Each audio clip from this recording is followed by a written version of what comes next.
percaya kepadaku. Di sini umat Tuhan sungguh-sungguh berdoanya bukan percaya kepada Tuhan, tapi sungguh-sungguhnya karena takut menghadapi permasalahan yang tidak terjawab. Padahal kurang apa Tuhan nyatakan kebesarannya kepada kita semua, sampai Tuhan perjelas bahwa bangsa-bangsa hanya seperti setitik air dalam timba. Bangsa-bangsa yang hanya seperti setitik air dalam timba di hadapan Tuhan. Minggu lalu kita menyanyikan ya, pujian bahwa Allah berkuasa, Allah Raja Maha Besar. Karena bangsa-bangsa dunia ini yang diisi oleh bangsa-bangsa di hadapan Tuhan hanya setitik, terlihatnya hanya setitik air dalam timba.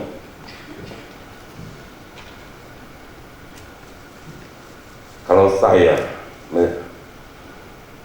mencoret ini,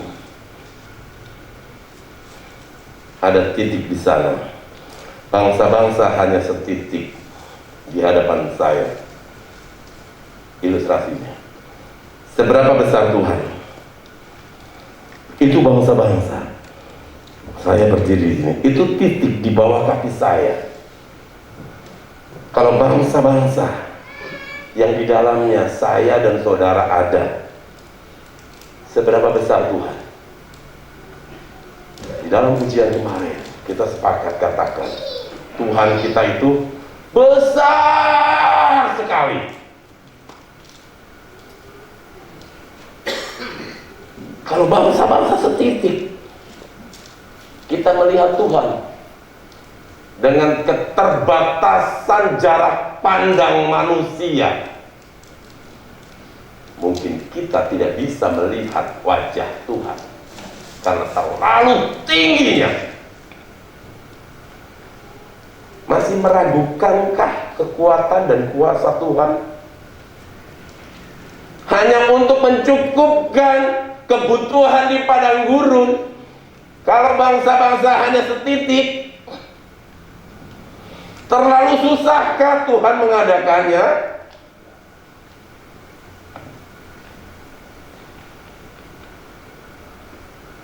Masalah dunia yang hanya setitik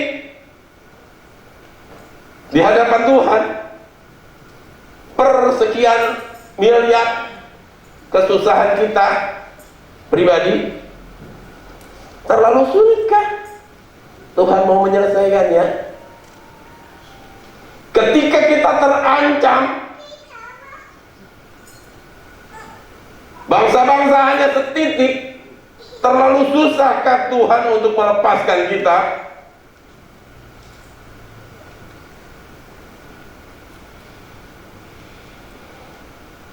Tidak ada yang susah. Libatkan Tuhan. Kita nggak usah bingung bagaimana cara Tuhan menolong kita. Tuhan tidak perlu kita ikut pusing. Kita takut terancam oleh musuh kita.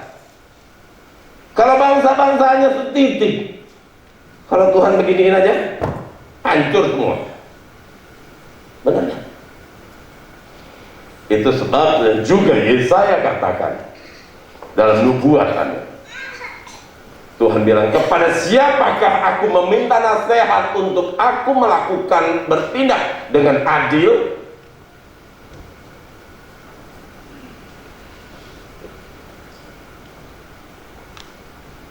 Seolah-olah kita seringkali ngajarin Tuhan untuk permasalahan kita, untuk membela kita, kita ajarin Tuhan.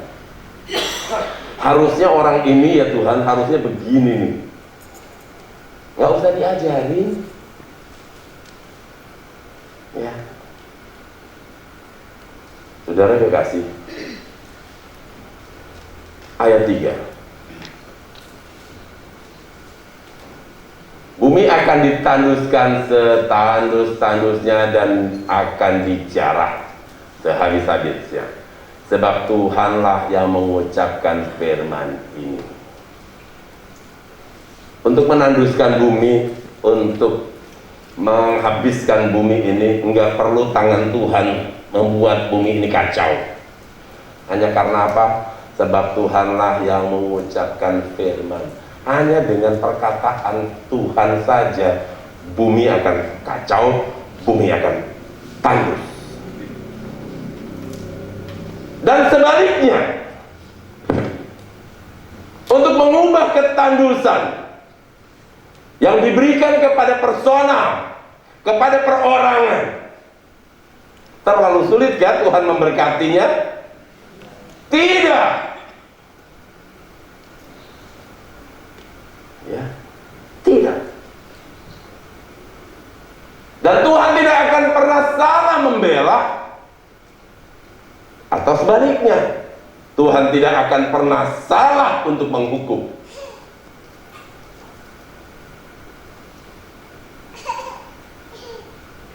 Yang mempunyai nama Ferry Wiguna, itu mungkin jutaan, tapi pengharapan atau doa Ferry Wiguna yang begini, Tuhan tidak akan pernah salah menjawab.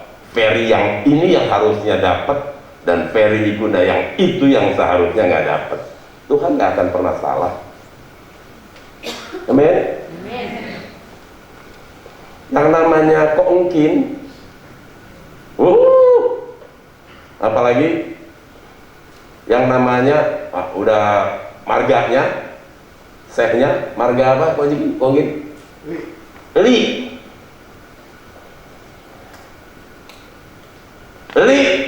Li-nya keungkin L-E-E, L-I-E. Li-nya saya L-I. Yang namanya yang marganya Li, L-I, jutaan. Tuhan gak bakal salah. Tuhan tidak bakal salah juga mengeja L-I-E dengan I-L-I. Dengan marga Huta Galung banyak banget. Tapi yang kesetiaannya marga Huta Galung ini, Tuhan gak pernah salah. Ya. Kalau kita bilang, aduh, dunia itu hanya setitik, bagaimana Tuhan melihatnya? Kita pikir gitu ya. Itu dunia. Di yang setitik itu ternyata ada yang namanya Ferry Wiguna jutaan. Bagaimana Tuhan melihatnya? Apakah perlu Tuhan begini? Perlu? Tidak akan. Tidak akan susah Tuhan untuk melihat kita dengan jelas.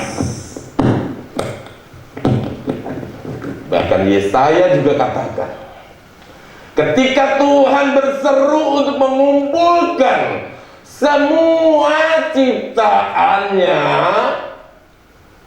firman Tuhan bilang apa? Satu pun tidak ada yang tidak hadir. Katakan Allah kita dahsyat. Masih meragukannya? Saudara kekasih, inilah seruan yang tertulis di dalam Ibrani pasal 4 ayat 16. Ibrani pasal 4 ayat 16. Bagaimana cara melibatkan Tuhan? Firman Tuhan ini berkata, sebab itu, yang namanya sebab itu tidak nunggu alasan. Apapun alasan kita, firman Tuhan berkata, sebab itu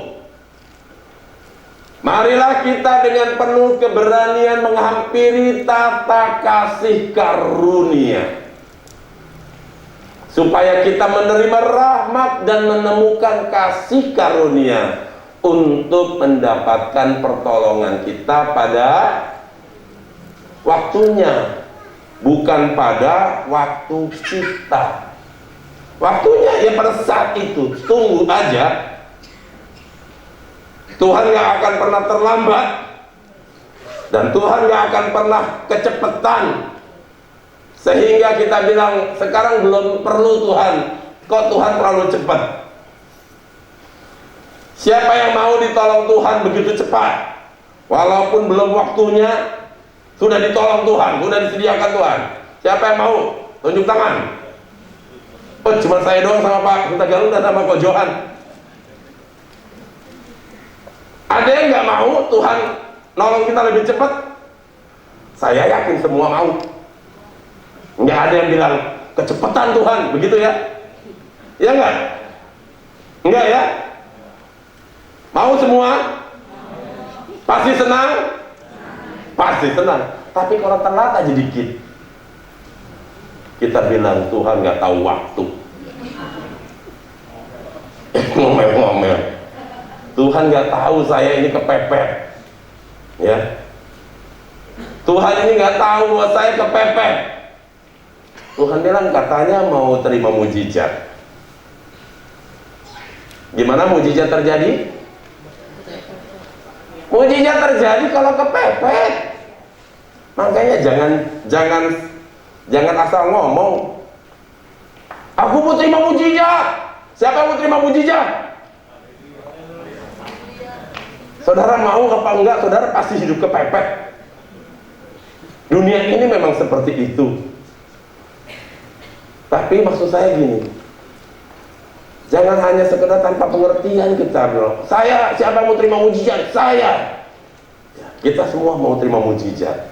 Saya mau kasih tahu, yang namanya mujizat itu ya kalau kepepet. Ya. Jadi kalau kepepet, ubah pola pikir kita sebagai orang percaya. Kalau orang dunia waktu kepepet dia galau, kacau, panik ya. Semakin kepepet, semakin panik. Tapi pola pikir orang percaya berbanding terbalik. Semakin kepepet, semakin yakin bahwa mujizat segera terjadi, gitu dong. Gitu kan?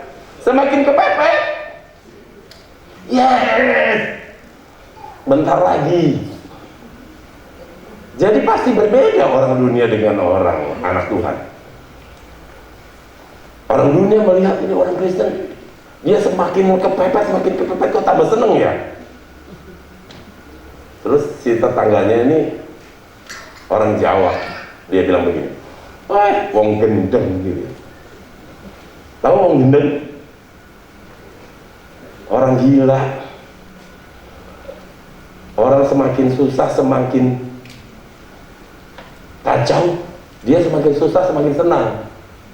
Semakin kepepet kok semakin senang. Betul, iyalah. Karena pola pikir orang yang percaya dengan pola pikir orang yang tidak percaya berbeda. Ya. Pola pikir rohani berbeda dengan pola pikir manusiawi. Itu sebabnya Rasul Paulus bilang begini, di saat aku susah,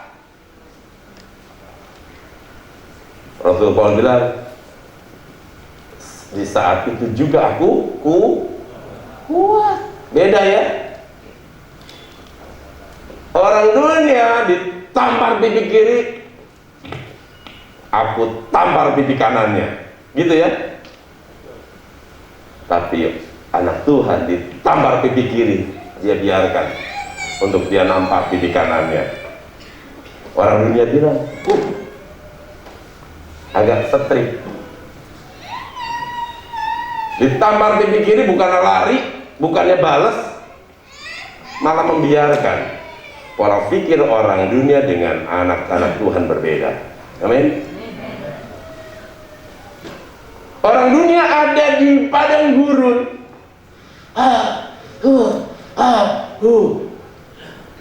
Udah capek, tambah capek karena apa? Teriak-teriak.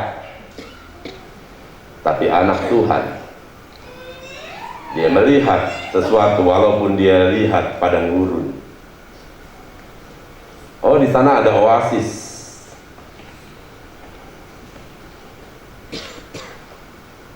Tuhan bisa buat aliran air di padang gurun.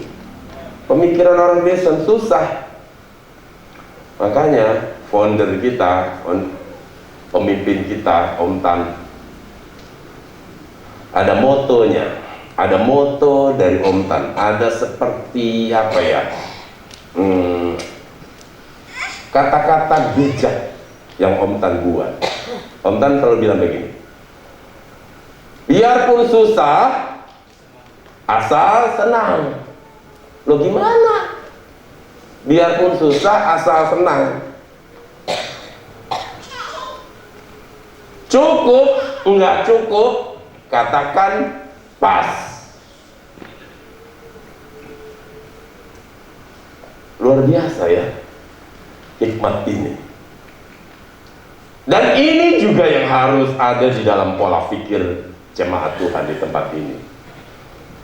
Ini yang harus kita ingat dari pemimpin kita yang sudah ada di sorga. Tapi kata-katanya, nasihatnya masih ada kita ingat. Ya. Saudara kekasih,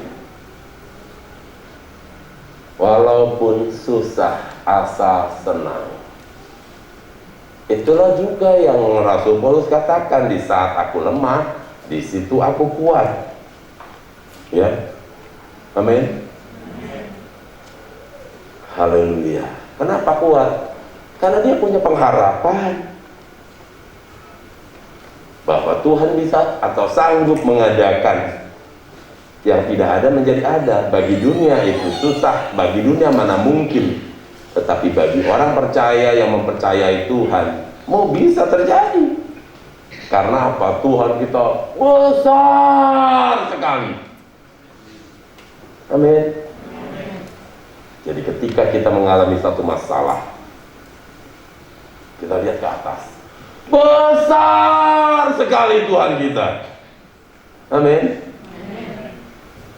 Haleluya. Dengan usia saya yang gak lagi muda, saudara kekasih, kadang udah mulai lupa-lupa, ya. Tapi Tuhan yang adalah kekal dari kekal gak akan lupa.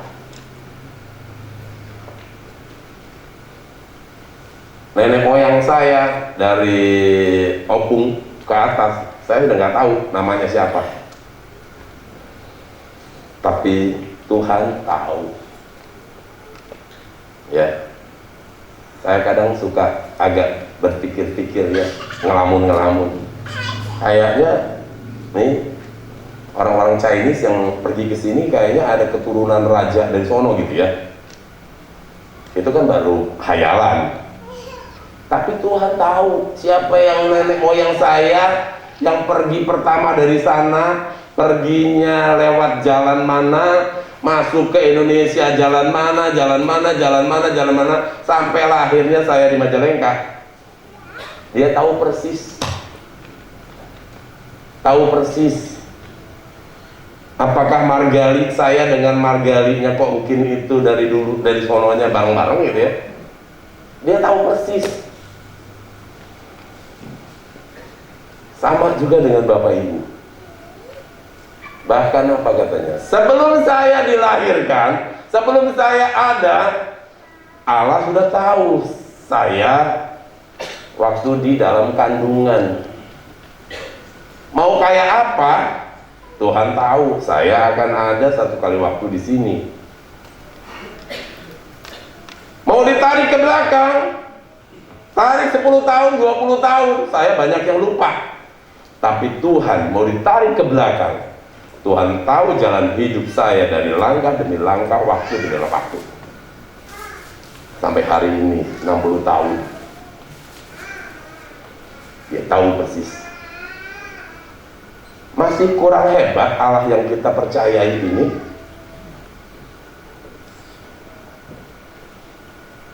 Di dalam tubuh saya Saya pernah sakit. Nggak usah ini, sampai hari ini saja mungkin saya minum obat, minum vitamin, saya nggak tahu mereknya apa, tapi Tuhan tahu obat apa yang pernah saya minum dari sejak kecil sampai hari ini. Tahu nggak? Tahu. Masih kurang percaya Tuhan kita hebat, masih nggak mau melibatkan Tuhan dalam kehidupan kita. Libatkan Tuhan, ya. Mau libatkan Tuhan? Katakan sama sebelahnya, libatkan Tuhan. Gampang ya ngomong ya? Gampang ngajak orang untuk ngingetin orang, libatkan Tuhan. Kalau pas giliran diri sendiri, menihara rese,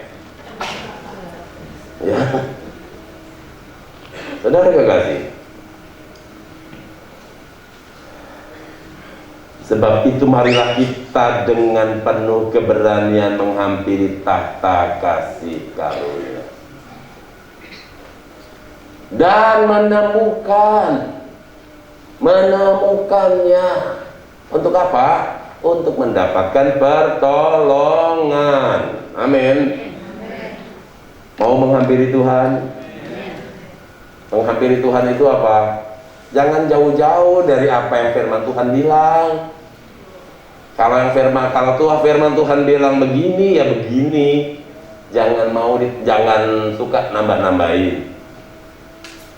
Ya. Kalau firman Tuhan bilang kalau kamu ditampar pipi kiri, beri pipi kanan. Kalau sudah pipi kanan, pipi kiri, pipi kanan ditampar, boleh dong Tuhan balas. Nah, jangan ditambahin. Terus kita bilang, tuman, nukieu mah tuman. Ya, kalau nggak dikasih pelajaran, tuman. Nah, yang itunya tuh tambahannya jangan.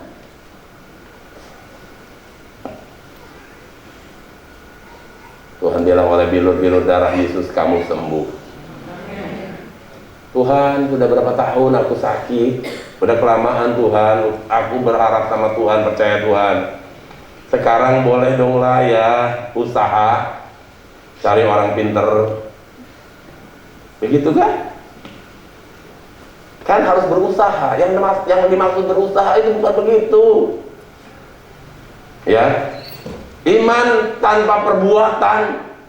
Perbuatan ini perbuatan Tuhan, bukan perbuatan kita.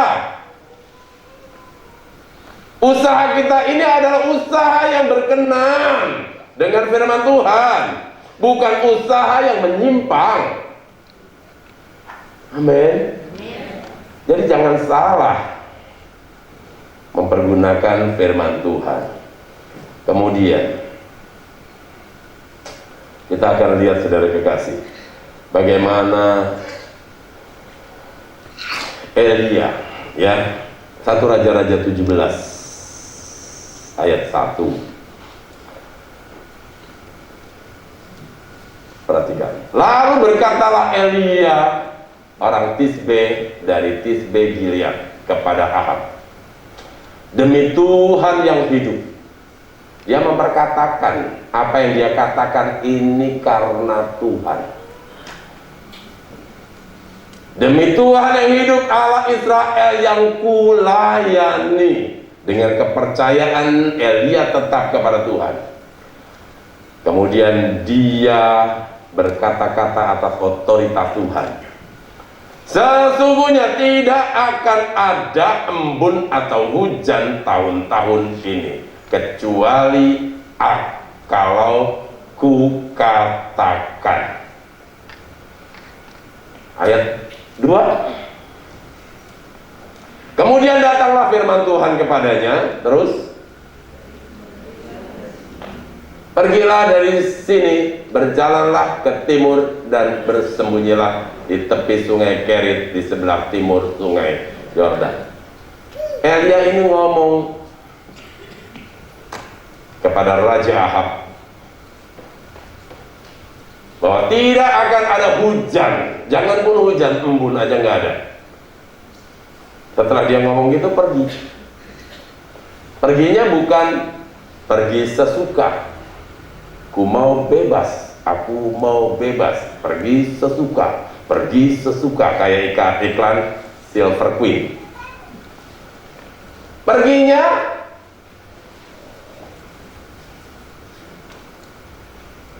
pergilah dari sini, berjalanlah ke timur dan bersembunyilah di tepi sungai Kerit di sebelah timur.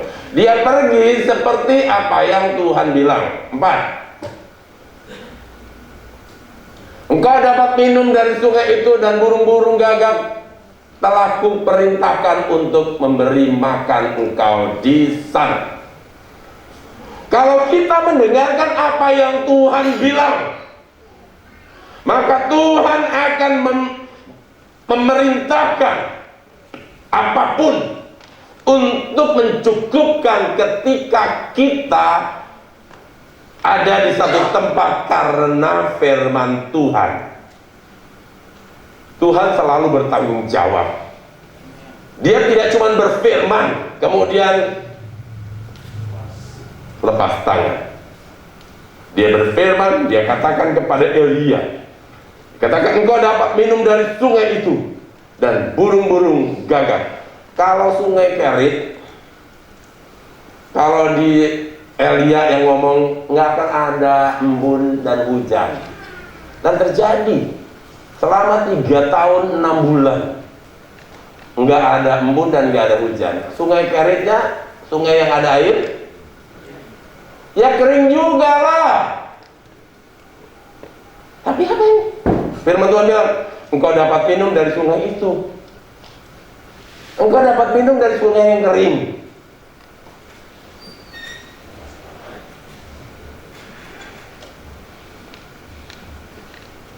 Elia mungkin bisa ngomong, Tuhan, kalau aku katakan nih, aku sudah katakan tadi Tuhan, nggak akan ada hujan. Jangan pun hujan, embun aja nggak ada. Aku ada di sungai Kerit, engkau bilang engkau akan minum dari sungai itu. Piye? Gimana toh? Kumaha sih? Aku ngomong karena firman Tuhan, bahwa tidak akan ada embun dan sungai. Dan kau suruh aku pergi ke sungai Kerit. Pasti sungai Kerit itu kering ya. Suruh ambil air dari sungai Kerit yang kering. Gitu. Tuhan kalau Elia ngomong, ini Tuhan gimana? Terus Tuhan jawab apa?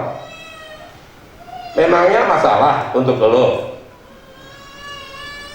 Kalau Tuhan orang Betawi ya. Memangnya susah? Kalau Tuhan mau jawab apa yang menjadi dalih kita, mungkin kita akan banyak sakit hati lah ya. Bukan tambah percaya, tapi tambah. Ada banyak firman Tuhan yang membuat kita sakit hati ya. Ada nggak? Ada. Ya. Kalau kita menyikapinya dengan dalih. Tapi kalau kita menyikapinya dengan respon, tetap percaya nggak bakal kita kecewa. Berapa banyak anak Tuhan kecewa di dalam menghadapi masalah? Kenapa? Karena dia tidak lagi mempercayai firman itu. Termasuk kita semua dan saya. Semakin ragu, semakin mepet, semakin dekat. Ini deadline.